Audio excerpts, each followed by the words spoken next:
Bismillahirrahmanirrahim. Assalamualaikum warahmatullahi ta'ala wabarakatuh.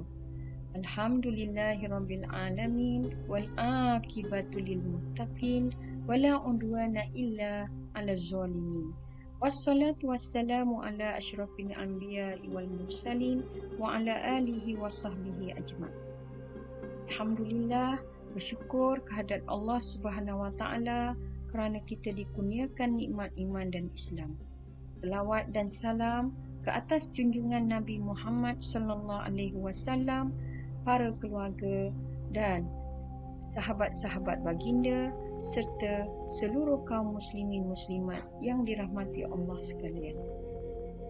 InsyaAllah pada hari ini, pada kesempatan ini saya akan membicarakan berkaitan Ramadan, bulan yang penuh keberkatan yang akan pergi meninggalkan kita untuk tahun 1441 Hijrah ini.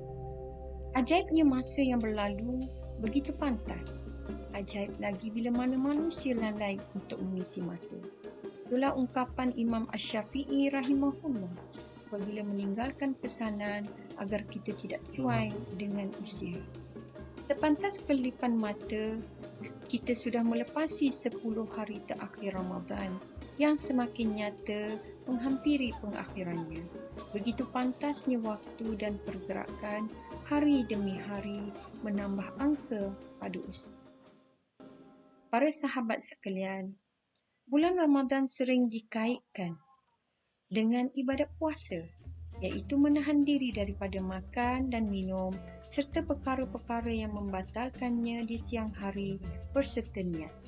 Ulama bersepakat, ibadah puasa ini telah disyariatkan pada tahun kedua Hijrah dan merupakan salah satu rukun Islam yang wajib dilaksanakan oleh seluruh muslimin di seluruh dunia. Bulan Ramadan sering dikaitkan dengan ibadat puasa. Bulan Ramadan juga dikenali dengan pelbagai nama lain bersesuaian dengan keistimewaannya seperti yang diceritakan di dalam Al-Quran. Hal ini tidak terdapat pada bulan-bulan lain. Antara nama lain bagi bulan Ramadan, ia juga dikenali sebagai Syahrul Mubarak, iaitu bulan penuh keberkatan. Sabda Rasulullah sallallahu alaihi wasallam yang bermaksud, pada malam pertama bulan Ramadan, syaitan-syaitan dan jin-jin akan dibelenggu. Pintu-pintu neraka ditutup, tidak ada satu pun pintu yang terbuka. Manakala pintu-pintu syurga akan dibuka dan tidak ada satu pun yang akan tertutup. Serta akan ada seruan, wahai orang yang mengharapkan kebaikan, bersegeralah kepada ketaatan. Dan wahai orang yang mengharapkan kepada keburukan, iaitu kemungkaran, maka berhentilah. Allah Subhanahu Wa Taala memiliki hamba-hamba yang selamat daripada api neraka pada setiap malam di bulan Ramadan. Yang kedua, bulan Ramadan juga dikenali sebagai Syahrul Maghfirah, iaitu bulan keampunan. Rasulullah sallallahu alaihi wasallam juga telah bersabda, maksudnya barang siapa berpuasa Ramadan kerana beriman dan penuh mengharapkan pahala, maka akan diampuni dosanya yang telah lalu. Hadis riwayat Bukhari. Yang ketiga, bulan Ramadan juga dikenali sebagai Syahrul Quran. Itu bulan di mana diturunkan kitab suci Al-Quranul Karim. Hal ini bertepatan dengan firman Allah Subhanahu Wa Taala di dalam surah Al-Baqarah ayat 185 yang bermaksud bulan Ramadan yang diturunkan padanya Al-Quran sebagai hidayah, iaitu petunjuk kepada manusia dan keterangan-keterangan tentang petunjuk antara pemisah yang hak dan batil. Bulan Ramadan juga dikenali sebagai Syahrul Sabr, iaitu bulan penuh kesabaran. Bulan Ramadan disebut sebagai bulan kesabaran kerana pada bulan ini umat Islam harus bersabar dalam menahan segala perkara-perkara yang menjadi amalan. Contohnya makan dan minum, serta hal-hal lain yang membatalkan puasa, di samping mesti sabar dalam meningkatkan amal ibadah. Seterusnya, bulan Ramadan juga dikenali sebagai Syahrul Jihad wal Najah, iaitu bulan jihad dan bulan kemenangan. Hal ini bertepatan bersempena dengan peristiwa penting yang terjadi pada bulan Ramadan, iaitu Perang Badar. Pada hari Jumaat 2 Ramadan tahun kedua Hijrah telah pun terpatri dalam sejarah tamadun Islam bagaimana umat Islam pada waktu itu telah melalui satu peperangan yang pertama dalam Islam. Malahan, umat Islam telah berjaya memenangi dalam perang tersebut.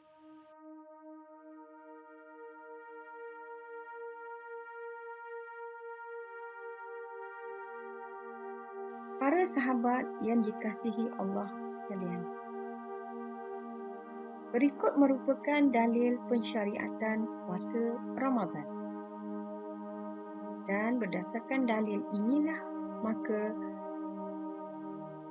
puasa Ramadan menjadi salah satu daripada rukun Islam yang 5.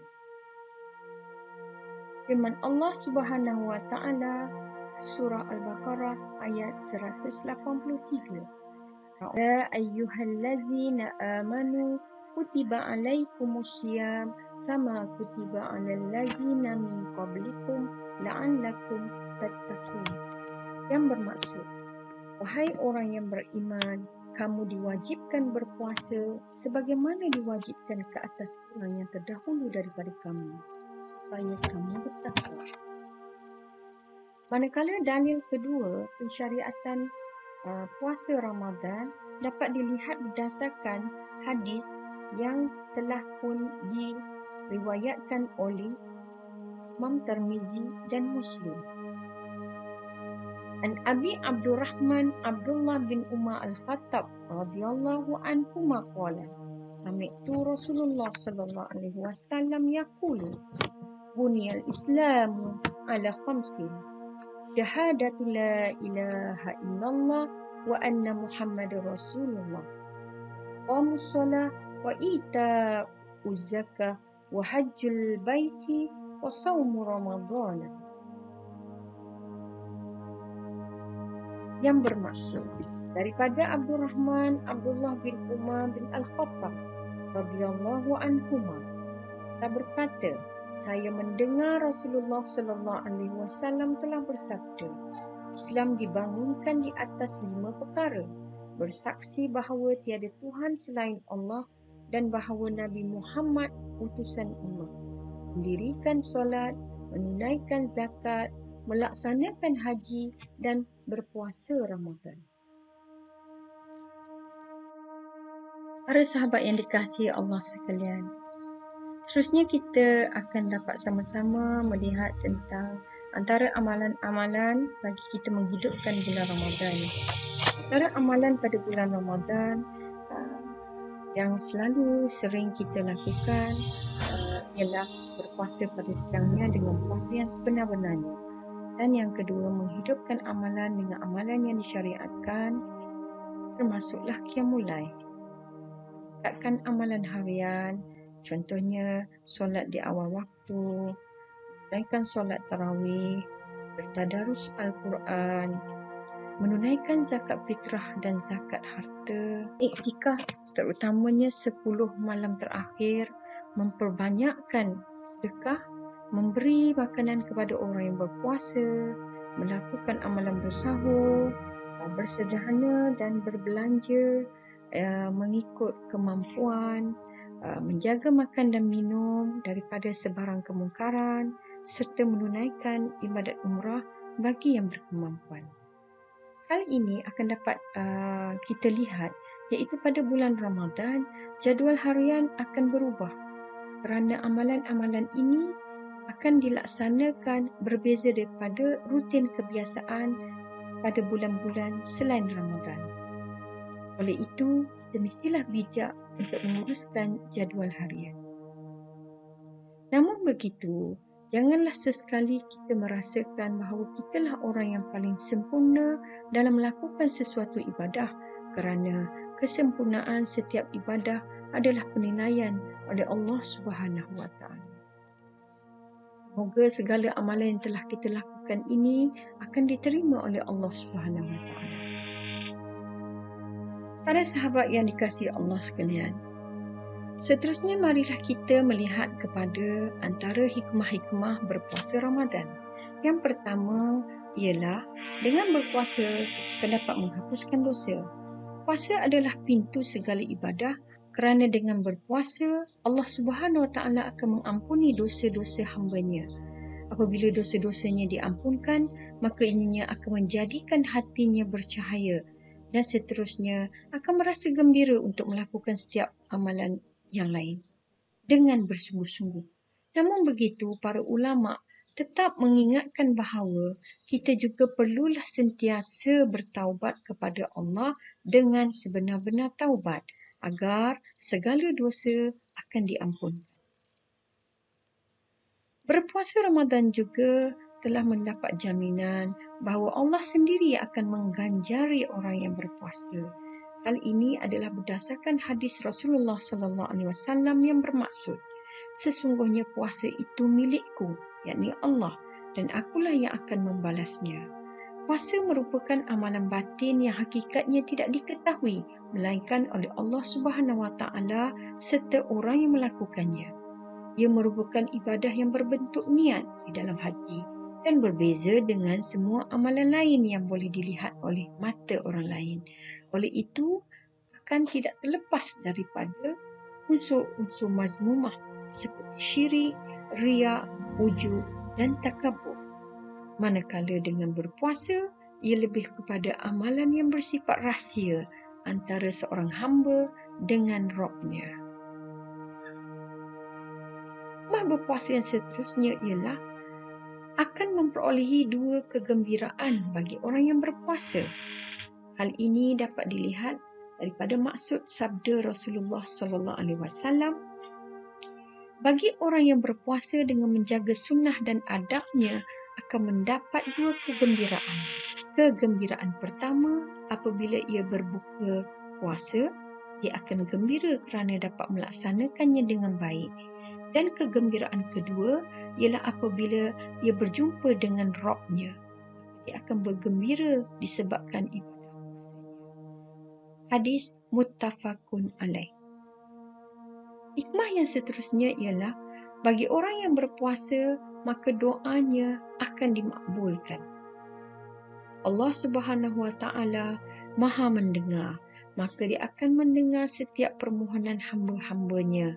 Terdapat begitu banyak dalil di dalam Al-Quran dan juga daripada sabda Rasulullah sallallahu alaihi wasallam yang membuktikan bahawa doa-doa dalam bulan Ramadan akan diterima secara khusus.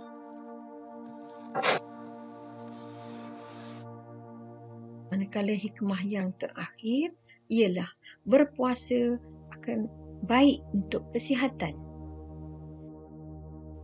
Sahabat yang dirahmati Allah sekalian, berdasarkan perkara yang telah kita bincangkan di atas, maka terbuktilah bahawa puasa Ramadan adalah madrasah kepada kita untuk melatih, mendidik serta membangunkan diri menjadi insan yang berdisiplin dalam menjalankan tanggungjawab sebagai khalifah Allah di atas muka bumi ini. Persoalannya ialah, sejauh manakah kita memperolehi keberkatan Ramadan? Dan apakah kesan puasa Ramadan yang telah kita lakukan? Jika diamati, indikator hidup sesuatu jasad terletak pada wujud rohnya. Itu jugalah dalam soal ibadah. Contohnya, untuk solat yang hidup, petunjuk atau rohnya terletak pada khusyuknya menunaikan solat. Hal ini dapat dilihat berdasarkan firman Allah di dalam surah Al-Mu'minun ayat 1 dan 2 yang bermaksud, sesungguhnya beruntunglah orang-orang yang beriman, iaitu orang-orang yang khusyuk dalam solatnya. Hal ini relatifnya membawa maksud bahawa roh solat adalah khusyuk dan kekhusyukan seseorang individu di dalam solat adalah kemenangan baginya. Manakala kayu ukur bagi roh ibadah puasa pula adalah pada keimanan dan pengampunannya. Riwayatkan daripada Abu Hurairah radhiyallahu anhu, Rasulullah sallallahu alaihi wasallam pernah bersabda di dalam hadis yang diriwayatkan oleh Imam Bukhari dan Muslim yang bermaksud, dan sesiapa yang berpuasa di bulan Ramadan dengan penuh keimanan dan mengharapkan keredaan Allah, maka akan diampunkan segala dosa yang dilakukannya sebelum itu. Itulah petunjuk kepada kejayaan ibadah seseorang yang berpuasa. Sahabat sekalian, oleh itu jelaslah kepada kita dengan berpuasa boleh meningkatkan keimanan serta menjadi landasan untuk memperoleh ampunan. Dengan kata lain, setiap ibadah dan penyerahan diri kepada Allah perlulah dilakukan dengan itqan, iaitu cemerlang, bagi meraih kemenangan seterusnya sebagai lambang keberadaan ruh dalam melunaskan sesuatu kewajipan. Apabila roh itu hadir dalam ibadah, ianya akan membawa kepada keberkatan dan kebaikan di dunia dan juga di akhirat. Itulah jua dengan berpuasa. Kita bukan baik kerana kita berpuasa, tetapi dengan berpuasa, insya-Allah kita akan menjadi baik. Sahabat yang dikasihi, untuk menjadi baik, nafsu perlu dikekang dengan takwa. Hal ini bersesuaian dengan petikan daripada kitab Minhajul Abidin, iaitu kitab karangan Hujjatul Islam Imam Al-Ghazali rahimahullah, yang telah mengibaratkan mengekang nafsu umpama menjinakkan seekor kuda liar yang sukar dikawal, berbahaya dan boleh memudaratkan. Strategi melemahkan kuda liar yang sukar dikawal ini adalah dengan 3 perkara. Pertama, perlu menyekat makan minumnya serta sumber kekuatan nafsunya yang lain. Yang kedua, membebankan ia ataupun memberi tekanan yang berat ke atasnya. Dan yang ketiga, terakhir sekali, ialah dengan cara memberikan latihan yang betul supaya kuda tersebut menjadi jinak dan mudah diatur. Jika kita perhatikan, cara ini jugalah digunakan dalam ibadah puasa bagi mengajar kita teknik menundukkan nafsu.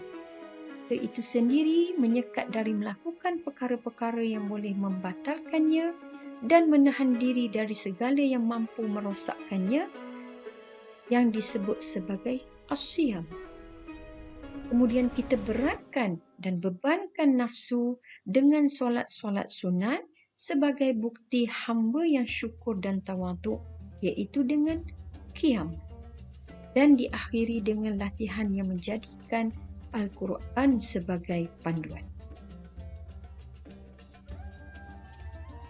Seterusnya, sahabat-sahabat yang dirahmati Allah sekalian, tokoh ilmuwan Hamka ada menyebut puasa membebaskan kita daripada kebiasaan untuk menjadi insan yang luar biasa. Manakala tidak, dengan berpuasa perkara yang halal juga diharamkan, apatah lagi sememangnya perkara yang haram. Semua itu adalah untuk melatih kita supaya lebih mudah meninggalkan yang haram di bulan tanpa puasa. Ianya boleh diibaratkan pelancong asing yang ingin melawat masjid. Bagi membolehkan mereka melawat ke dalam masjid, mereka perlulah memaksa diri menutup aurat.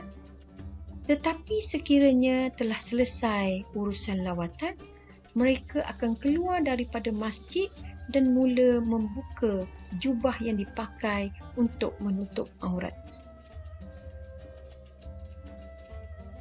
Oleh itu, diharap kita terhindar daripada mempraktikkan hal seumpama itu, iaitu kembali kepada perilaku asal yang mazmumah usai Ramadan melabuhkan tirainya. Semua itu akan berlaku jika kita tidak menghayati hadirnya Ramadan dan tidak mengambil peluang menyemadikan ruh Ramadan ke dalam diri. Orang yang puasa dengan penghayatan sememangnya luar biasa, dan sekaligus mereka itu akan menghidupkan Ramadan untuk terus menjadi manusia luar biasa yang muttaqin dan hidup bersama dengan penciptanya, agar tamatnya Ramadan nanti akan disambut dengan kemenangan. Semoga kita dapat ditauliahkan daripada madrasah Ramadan ini dan dapat berjalan di muka bumi dengan kelulusan yang disegani. Di atas segala kekurangan. Wabillahi taufiq. Wassalamualaikum warahmatullahi wabarakatuh.